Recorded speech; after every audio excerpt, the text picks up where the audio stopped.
सद्गुरू श्री ब्रह्मचैतन्य महाराज गोंदवलेकर यांचं प्रवचन 26 जून. नियम थोडा करावा पण तो शाश्वताचा असावा. ज्या झाडाची वाढ व्हावी असे आपल्याला वाटते त्या झाडाला आपण पाणी घालतो, त्याची मशागत करतो, त्या झाडाकडे जास्त लक्ष पुरवतो.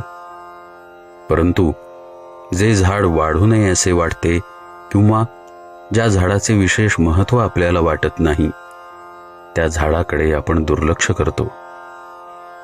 तसे जेणेकरून परमेश्वराच्या ठिकाणी बुद्धी स्थिर होईल त्याची जोपासना करावी. देहाकडे, विषयांकडे, विचारांकडे दुर्लक्ष करावे, म्हणजे आपोआपच त्यांचा विसर पडेल. ज्याप्रमाणे एखाद्या झाडाची जोपासना करताना त्याला गुराढोरांनी खाऊ नये म्हणून त्याच्या भोवती कुंपण घालावे लागते, त्याप्रमाणे परमार्थ हा खरा कुंपणातच ठेवावा.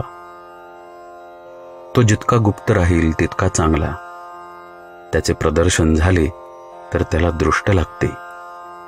म्हणून परमार्थ हा कोणाच्या नकळत परंतु अत्यंत आवडीने करावा.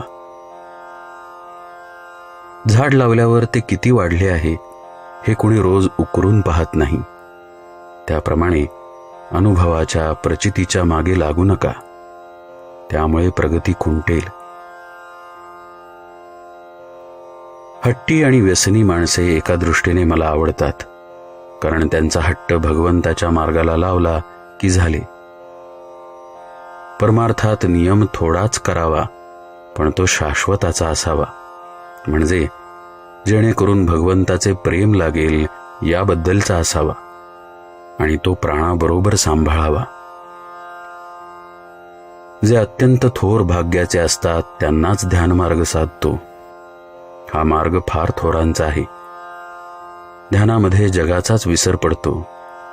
त्या अवस्थेमध्ये दिवस काय पण 5 वर्षे सुद्धा जातील, पण त्याच्या देहाला काही होणार नाही.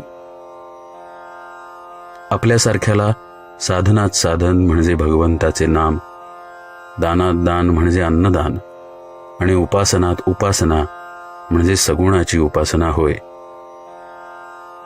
या तिन्हींमुळे देहाचा विसर पडतो.